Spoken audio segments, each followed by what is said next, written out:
Have you ever considered how it would be to live forever? Or at least more than 100 years? Longevity, eternal youth, or even immortality have been a popular topic in religion and culture throughout history. Today, the new hope for advancements in longevity is seen in artificial intelligence. Dear listeners, welcome to Faces of Digital Health, a podcast with the mission of sharing insights for global healthcare improvement. While some shows are exclusively dedicated to digital health adoption in various healthcare systems, others are focused on presenting promising technologies in digital health. Today, you will hear about the use of AI in aging research.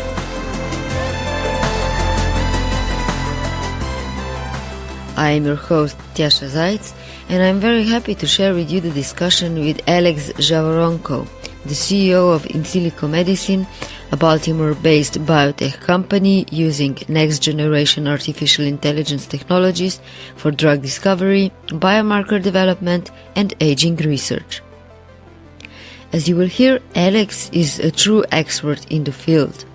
Since 2012, he published over 130 peer-reviewed research papers and 2 books, including The Ageless Generation, How Biomedical Advances Will Transform the Global Economy.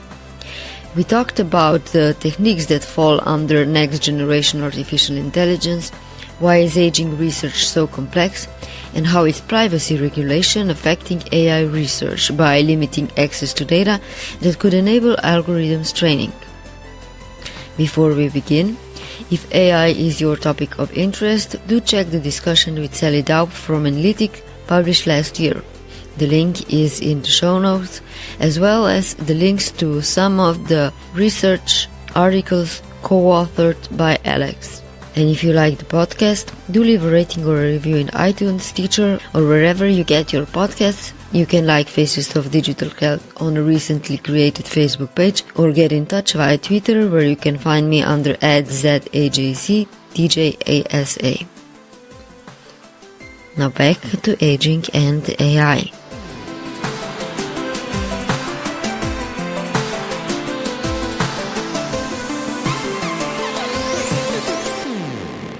Alex, how well would you say that you can determine an individual's age based on his looks? Because some researchers suggest that a non-invasive class of visual photographic biomarkers of aging could be the eye corner areas for aging prediction. So me personally or my algorithm? Let's try both. So when you see a person, how...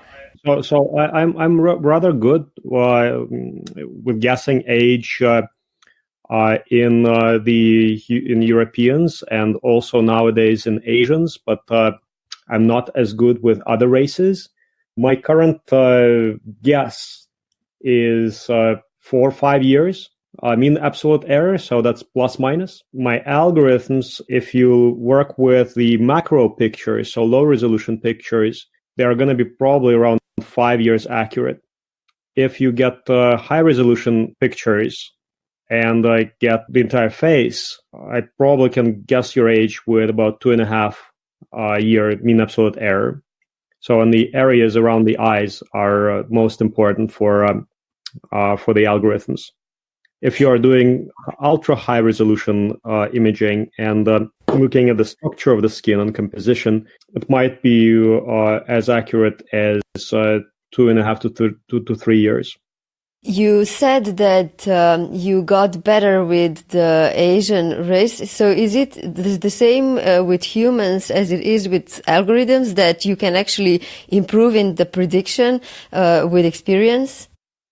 Exactly. So the more you're exposed to different races, the more diversity you capture, the better you get at guessing somebody's age within a certain population group.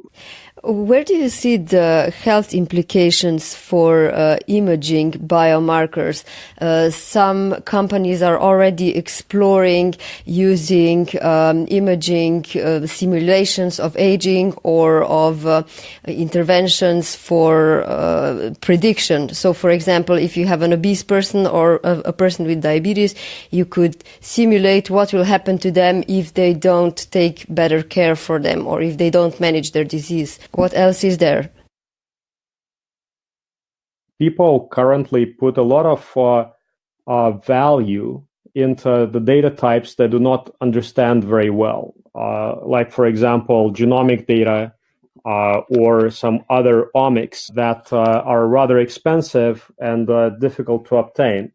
But they always undervalue imaging data, and actually specifically just pictures of the face. I think that from the picture, you can derive sometimes many more features than from the genome. From the genome, you can get some predispositions. You can definitely get the sex of the person, the race, and the population group, but you don't get the phenotype as precisely as you can get from the picture. So when a doctor looks at a person, the doctor can guess, the age, sex, social status, weight, body composition, and maybe some of the diseases. So recent papers suggest that imaging data can be quite diagnostic and could be used to diagnose rare genetic diseases. When doing age prediction, we can do many things. So, for example, when you come to a doctor and the doctor looks at you and sees that you look older than your chronological age, usually means that the health condition has deteriorated. Or if you live with somebody, so your loved one would be able to very quickly see if you are, tired and maybe sick, if you look older than your chronological age or than usual. So I think that prediction of age plays a huge role in healthcare.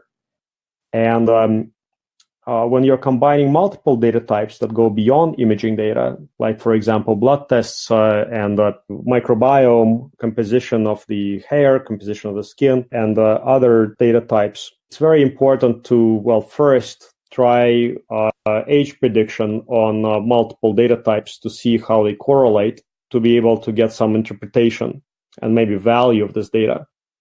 To which extent is it possible to manipulate these predictions with dermatology and, interventions for anti-aging? So that depends on which kind of predictor you're using. For macro scale pictures, it's very easy to manipulate your age just by, using cosmetics interventions. When you're talking about slightly more difficult data types, like, for example, retinal scans, fundus imaging, and high-resolution images of the skin, then it's much more difficult to trick the system. Definitely, it's much more difficult to intervene with pharmaceuticals, nutraceuticals, or other kind of anti-aging interventions, because they are very often not visible to the human eye, and they're not going to be visible to a machine.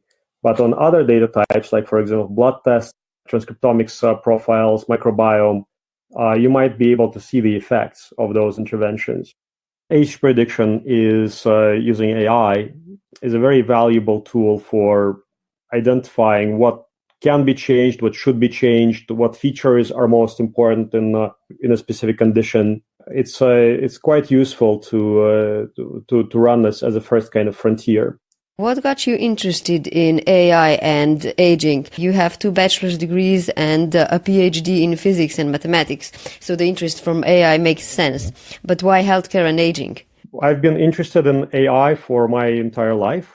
I mean, machine learning, it's a very exciting field, and I think in the future we're all going to be experts in this. It's the hottest area of science and technology to get into. It's going to impact all of our lives. But in the context of aging, I've been interested in aging also my entire life. I was interested in how to extend human life using multiple interventions, regenerative medicine, geroprotectors, gene therapy, and looked at many areas of science and technology. But then I realized that before we intervene, we need to be able to measure the rate of aging and the effectiveness of those interventions. We need to have a panel of aging biomarkers. And the best way to design this panel is to apply AI. And you can do it on multiple levels, from pictures to blood tests to microbiome to transcriptome.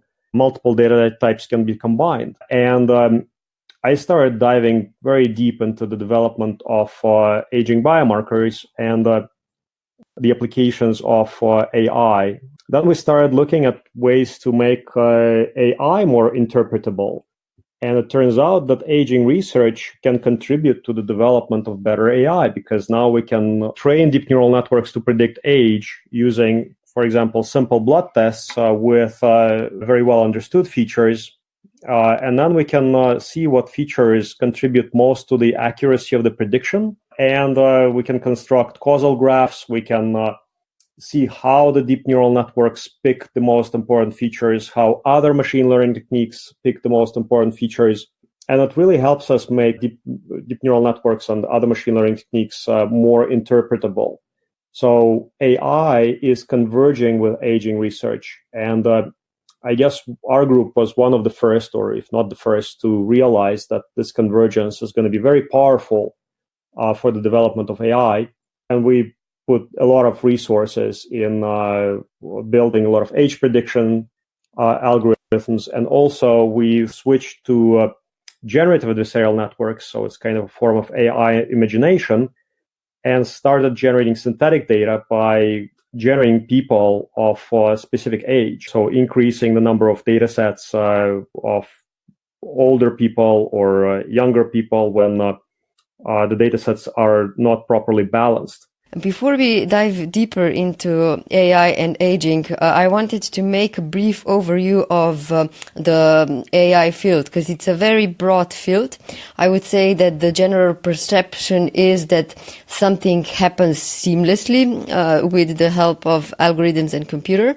But a few techniques or algorithms that are used are, for example, machine learning, which refers to algorithms that can learn and make predictions on data, building models for sample inputs. Then there's deep learning, reinforcement learning, generative adversarial networks, which are structured probabilistic models for generating data and consist of two entities, the generator and the denominator, where the denominator tries to check the authenticity of data produced by the generator, and the generator kind of has to try to trick the denominator in a way like trying to learn to lie without getting caught.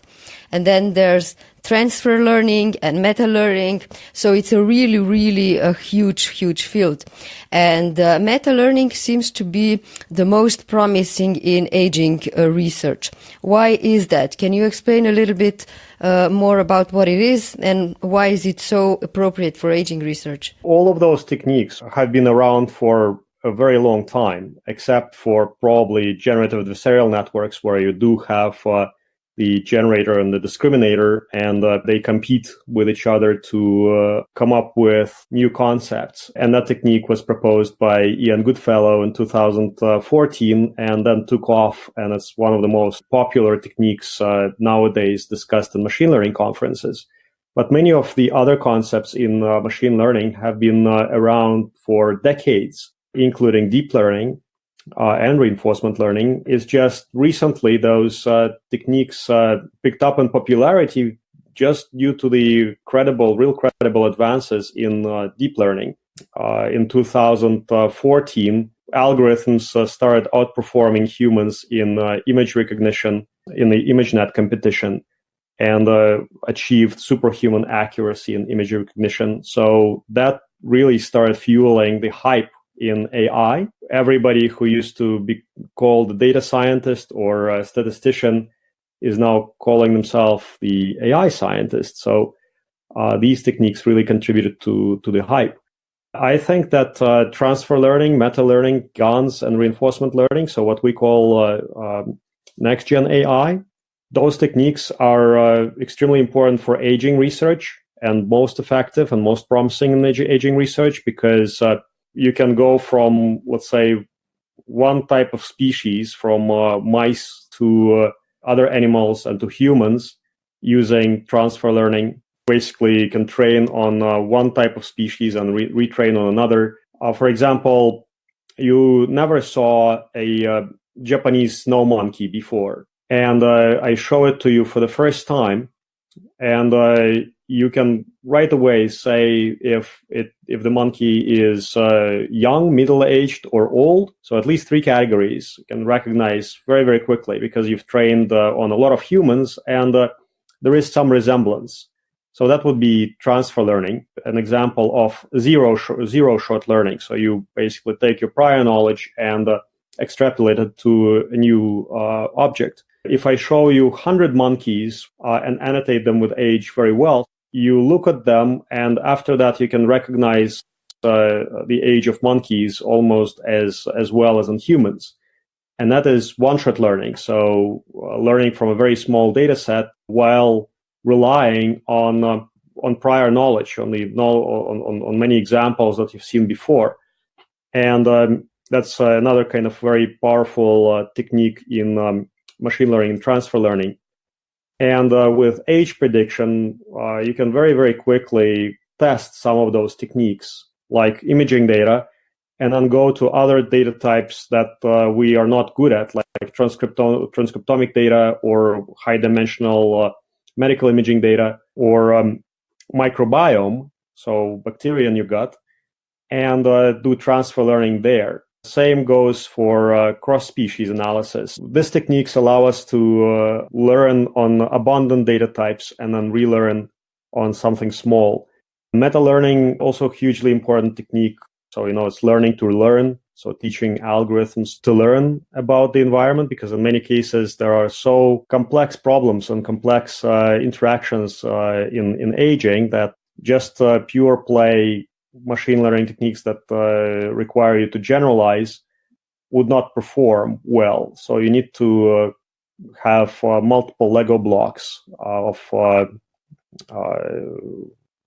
generative adversarial networks, reinforcement learning, meta-learning, to really get a more comprehensive picture. So I think that this next-gen AI techniques are most promising for aging research. We recently published an article, a review article in Aging Research Reviews, outlining our work in next-gen AI for aging research and for drug discovery. I will add the link to the show notes. You mentioned that a lot of ideas about the development of AI are not new. So where do you see what is the main driver for the uptake and the fast development today? Is it simply the increased computer power? Did we get better with data collection, which is the primary need for any analysis in AI? Yeah, so I think the current hype and also current credible progress in AI was fueled by 3 major factors. So A is the availability of really big data. So suddenly enough data sets became available for training. Then advances in GPU computing and high-performance computing. So NVIDIA really made a huge impact on the world of AI by developing really high-performance graphics cards. And then just the general development in deep neural networks and platform technologies for working with deep neural networks really took off. And after deep neural networks started outperforming humans, specifically in this ImageNet competition, the level of hype around AI also allowed a lot of funding to come into this area, and many people got excited. So right now we're talking, and maybe 100,000 people are taking a TensorFlow course, and some people in China are developing a new generative adversarial network for novel chemistry synthesis. It really took off, and it's a combination of those 3 factors: so data availability, high performance computing, and better algorithms. How do you see the fear from AI? We mentioned a lot of techniques before, and some of them work in a way that we know the inputs, we know the outputs, but we don't really know how it came from one to the other. So we don't understand how the computer came to a specific decision. Well, I think every fear of AI is overrated. So at this point in time, we shouldn't be significantly worried about the dangers of AI. We should be worried about the quality and consistency of AI, because you're absolutely correct. In many cases, it's not as interpretable.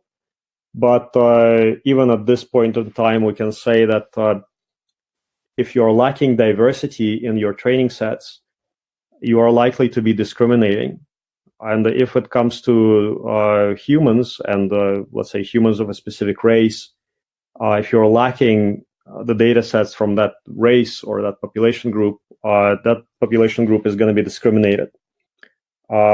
Also, if there are examples in a specific disease, for example, that are lacking in the training set, the quality of the of your AI is going to be, pretty low. So you need to ensure that the data sets are diverse enough and include an adequate number of rare cases. And when it learns to generalize, you've included pretty much everything there is to know about the disease or any other task. When we're talking about GANs, for example, generative adversarial networks, or a combination of GANs and reinforcement learning.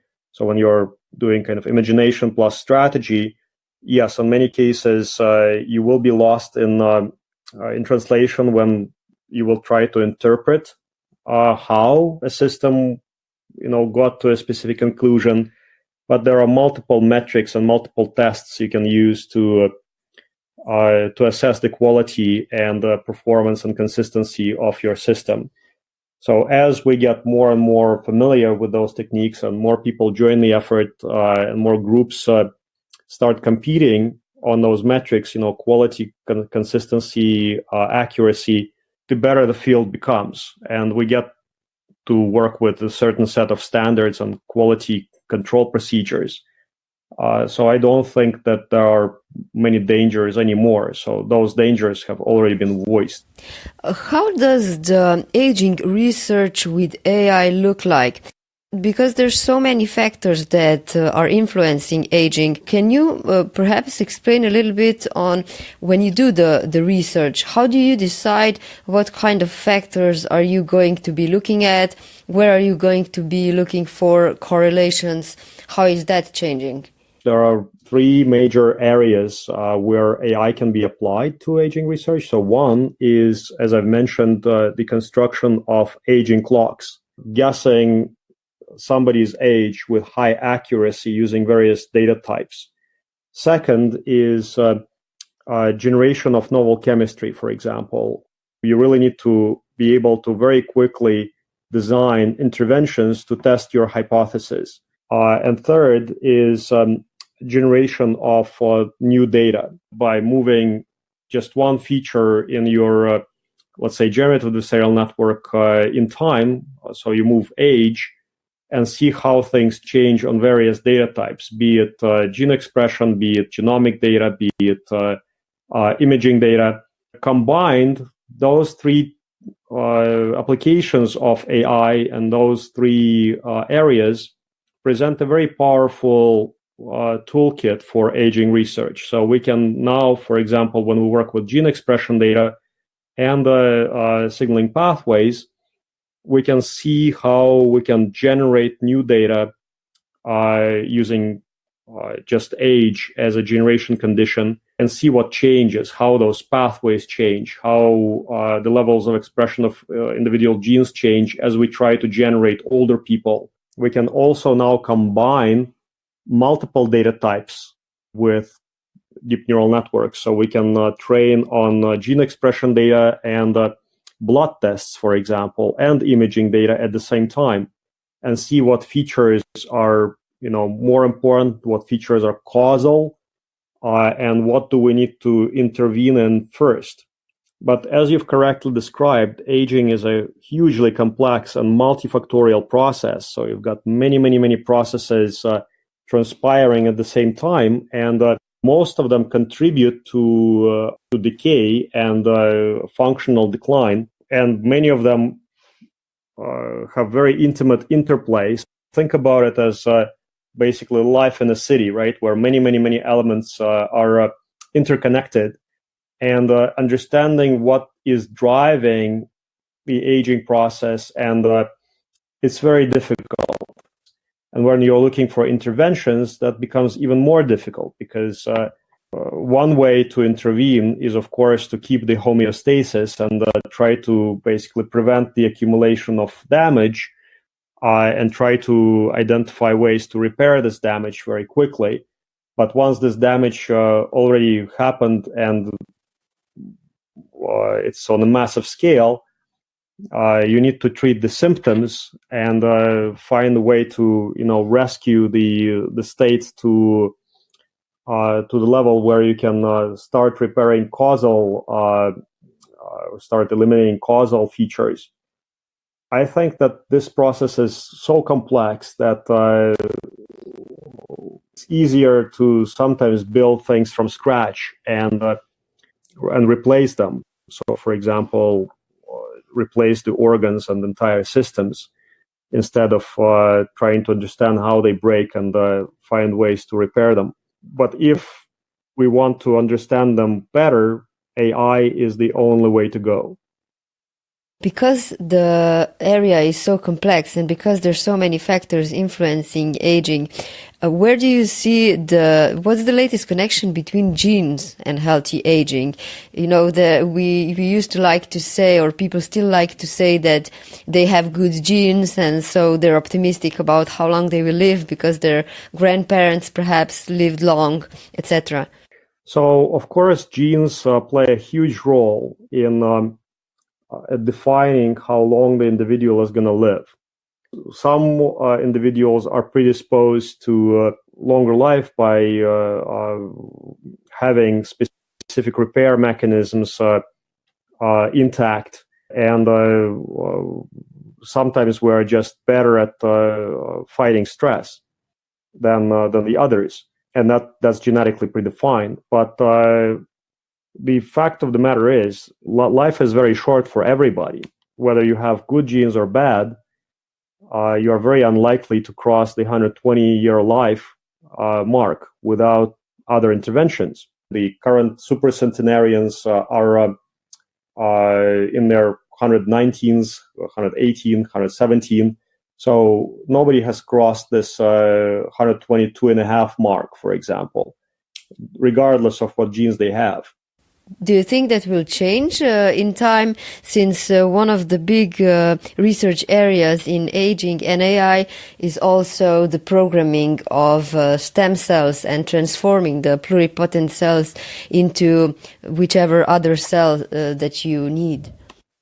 So, of course, that's a hugely promising area, and gene therapy, gene engineering, it's probably one of the very few areas that can give us a very huge boost in longevity and help us cross that 122 and a half year mark. But we definitely need to look at many areas working in concert to take us over that limit. So naturally, regardless of diet and exercise routines, and regardless of what kind of genes you have, the natural limit is 122 and a half. Nobody has crossed it yet. We'll see how things develop in time. Insilico has a clear pharmaceutical and a neuroceutical pipeline listed on the website. Each compound is in a specific stage. So there's 4 stages: the generated, profiled, scored, unknown target. Then there's the validation and simulation phase, validation, internal and external. And what I thought was interesting was how the numbers are changing. So, for example, for the molecules in oncology, there's more than 32,000 in stage 1 and then 27 in stage 4. Or if we look at the neurodegenerative disorder area, there's 1,700 molecules in stage 1 and 9 in stage 4. So the funnel is really narrows down till the end of the research of a specific molecule. Can you tell us a little bit more about that? So how long does it take for a compound to get from one stage to the other? How much time do you take to do a research on a specific potential that you identify? We are essentially a biopharmaceutical company discovering novel molecules for novel targets implicated in a wide range of diseases. So that helps us generate revenue and also stay on the edge of credible, because in aging and longevity, there's been a lot of fraud and deceit over many centuries. So we need to stay as credible as possible and be within the realm of traditional medicine. You can think about us as a mining operation. So we come to the new field, let's say a specific disease area in oncology. We come up with a lot of hypotheses about what kind of molecules can act on specific proteins that are implicated in a specific type of cancer. And in order to validate those hypotheses, we need to move forward. So we need to do more computational intensive analysis and do all kinds of prediction and annotation. And then usually when we end up with humans reviewing the output of our AI techniques, basically making some assessment of how good or bad those predictions are. For every one of those target molecule associations, we have an experimental plan. So you need to test those hypotheses in disease-relevant assays, in some phenotypic assays, where you will get some readout and get some more confidence that that particular disease target association is going to work in a human in a specific disease. So at every stage, the attrition rate is very, very high. Usually you fail more often than you succeed. And also to move from one phase to another, usually it's quite expensive at the preclinical level. So once we start doing experiments, going from in silico, where it's mostly computing power and just time, to experimental work where you need to build your assay, synthesize chemistry, hire experts to perform the assay, that costs a lot more and it takes a lot longer than the AI experiment. And usually once you pass those stages, the preclinical validation, you do clinical work. So there is only that many molecules that you can take in experimental validation just because we are resource constrained. So even though we are reasonably well funded, we cannot test every molecule and every target every time. So that's why you have much less targets and molecules in later stages, just because it's very expensive and it takes time. So to which extent does AI help you identify molecules that are probably not going to be successful in the clinical practice? So you prevent unnecessary cost with clinical trials and live testing. So AI helps us pretty much everywhere. In most cases, we are not disease experts. We are basically coming up with hypotheses without being domain experts in a specific cancer. And without AI, we wouldn't have never been able to collaborate with some of the top academic groups in the world, just because we wouldn't have had this level of expertise. AI enables us to come up with hypotheses very, very quickly and bring them to really top experts or to test them in various assays. The development of AI and everything that you do is highly dependent on the quality of data that you can compile and then analyze. How do you see the rising privacy regulation and the data availability? Is it going to become a problem in the future, in your opinion? Oh, yes, it's going to be a huge problem. Well, first of all, it's not only the quality of the data, it's also the quantity of the data. And sometimes quantity is more important than quality, at least when you're doing the training. So when you're doing the testing, you really need to have super high quality data. And privacy regulations and data availability pose a substantial challenge to pretty much everybody in our field.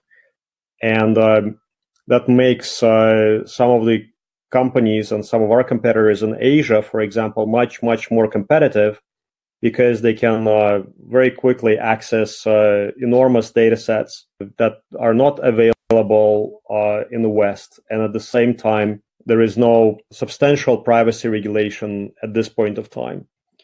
I personally think that if the data is being used for medical research purposes by credible institutions, it should be a requirement for pretty much everybody to donate their data to medical research. Just because if they later want to get healthcare funded by the government or any kind of healthcare benefits, they need to take every step to improve the current healthcare system and to develop new methods to go from treatment to prevention and hopefully to complete elimination of disease, to reduce the burden of disease on the economy. Because currently the world's economies are at the brink of collapse. Most of the countries accumulated a lot of debt, and most of this debt is to their own populations in the form of social security and healthcare benefits. And some of those healthcare benefits are completely unsustainable because the population has been increasing, the life expectancy has been increasing, and the social welfare programs have been improving. And I think that AI is the only way to improve healthcare and to achieve sustainability and hopefully reduce or even eliminate some of the diseases.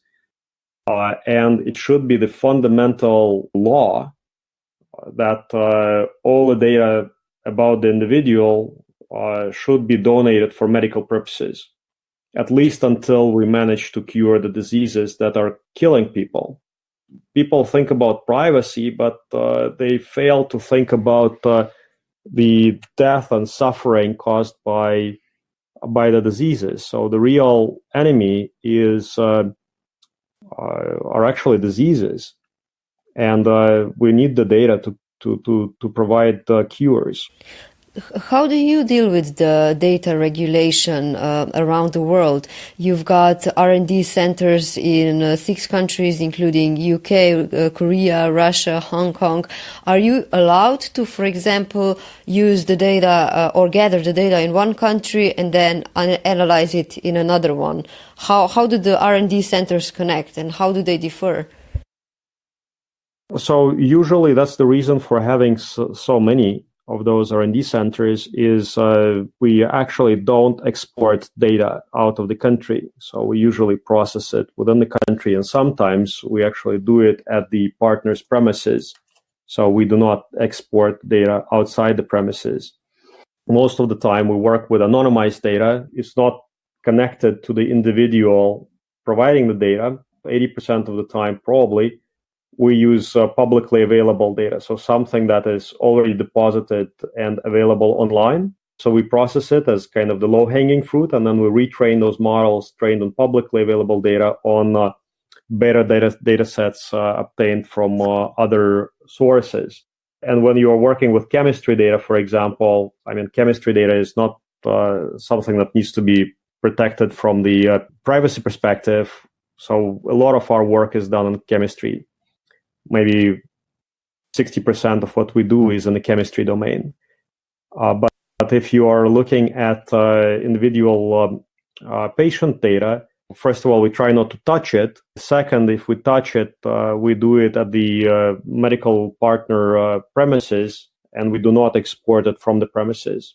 One thing that just got me thinking when considering that you're working in different countries is also the influence of an individual's origin or race to how he will respond to a specific drug. How does that influence your research? So, for example, if you're looking at biomarkers in the Asian population, I'm assuming that can't easily be transferred to the Caucasian population. So you're right. In many cases, biomarkers are very population specific, and it is not possible to transfer very, very easily from one population to another. You need to retrain. One very easy exercise to see if the biomarker is population specific is actually age prediction. So we recently published an article where we took a large number of blood tests from various sources in Korea, in Canada, and in Eastern Europe, and built predictors of age within every one of those populations, and then tested one population on the deep neural network trained on another population to see if the accuracy can be the same, and if the features are the same, and if the individuals within that other within the test population look older or younger than the individuals in the population that was used to train the deep neural net. And we found very, very interesting, peculiar findings. We saw that Koreans, when you test the Korean population on a deep neural network trained on Canadian data, of course, you get higher error rate, but also they look younger, significantly younger than Canadians, and that's on blood tests. So that gives you a signal that this particular marker is population specific, and there is something there making them look younger. If you test the Eastern Europeans on a deep neural net trained on Canadians, they look older. And and the error rate is even higher. So there is something there, and you can see how different populations are different from each other, in predicted age. When you are doing this on cancer, so in cancer biology and in other areas and other disease areas, you are likely to see very similar problems and challenges. So one is not going to be the same as the other. And it's very important to train on all of them together. We actually did train a common predictor of age on 3 of those populations. And that common predictor of age works very, very well in all populations. In the last year, or maybe a year and a half ago, some companies got a lot of attention by offering transfusion from younger people to the older people as an anti-aging technique or rejuvenating technique. What do you think about that? So I think that's highly experimental, and there is no concrete proof that these technologies work. So I know that there are some clinical trials in this area. I think that before those interventions could be put on the market, there needs to be much more validation, and we shouldn't be transfusing the entire, either blood or plasma, or even thinking about the metabolites or specific elements from this plasma.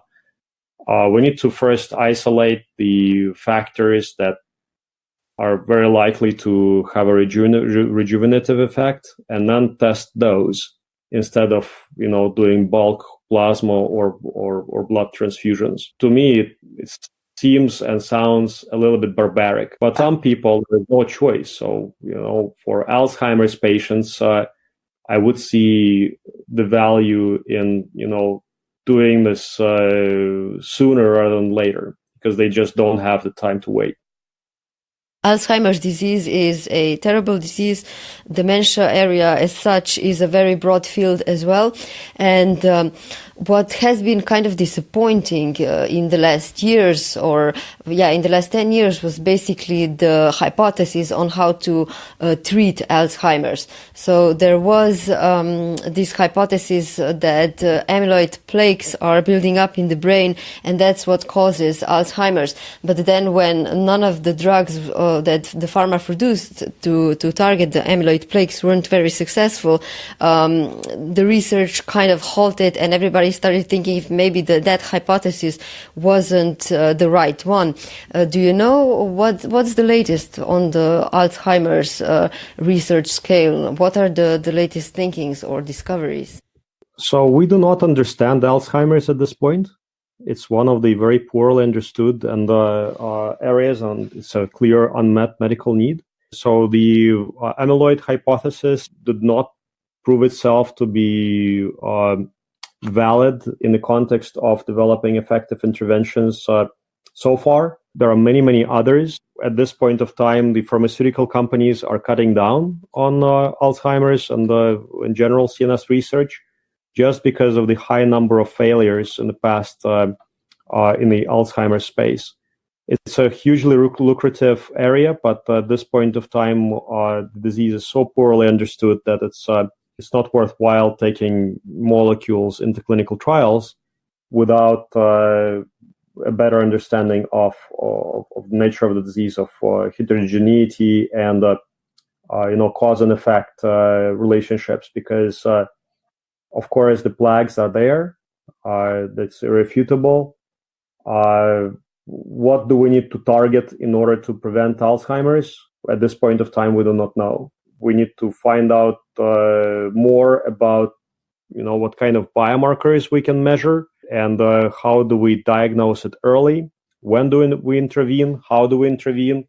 So all that is currently up for grabs. We are doing some work in this area, primarily in the biomarker space, but I think there are many other low-hanging fruits to be grabbed through AI and other forms of research before we can go into CNS. So that's why we do so much work in cancer, because that's where you can very quickly validate your hypothesis. In the brain, it's very, very difficult because you cannot really get access to live tissue or do a biopsy. I have one question left for you for today, and that's what's your blood pressure like?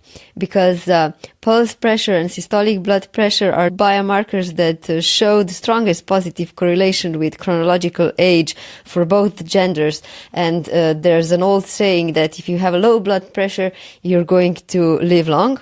However, your life is probably going to be a little bit boring because you're going to be sleepy and tired most of the time. Well, I kind of disagree on this blood pressure hypothesis and correlation with your biological age. But yeah, my blood pressure is usually basically 70 to on 120. So within that range, it's usually very good. But many other markers that are more predictive of your biological age. Since I travel a lot and I do not necessarily pursue a very healthy lifestyle, so I do look older than my chronological age. So what kind of preventive measures are you taking to contribute to healthy aging, based on how much knowledge you have on what are the factors that are influencing this process? So I personally do not really engage in preventative kind of geroscience, because at this point of time, I'm still very optimistic about the future, and I'm still in the age range which should be very optimistic. I do not necessarily exercise as much or follow a specific diet. I do take NAD+ precursors, so nicotinamide riboside and nicotinamide mononucleotide. That's, by the way, not a recommendation, just a comment. I do take a specific regimen of metformin and also take it in a very specific time of day and in a very specific dose. I do take several vitamins just to ensure that there is no deficiencies. Yeah, so I'm not deficient on anything, and that's basically it. So of course, aspirin and beta blockers and ACE inhibitors and statins can be used from time to time, but I don't have a clear regimen for those. This was the 36th episode of Faces of Digital Health. Do check the links in the show notes. They include some latest research papers on aging and AI, co-authored by Alex. They're also listed on the Faces of Digital Health blog, which you can find on Medium. Stay tuned.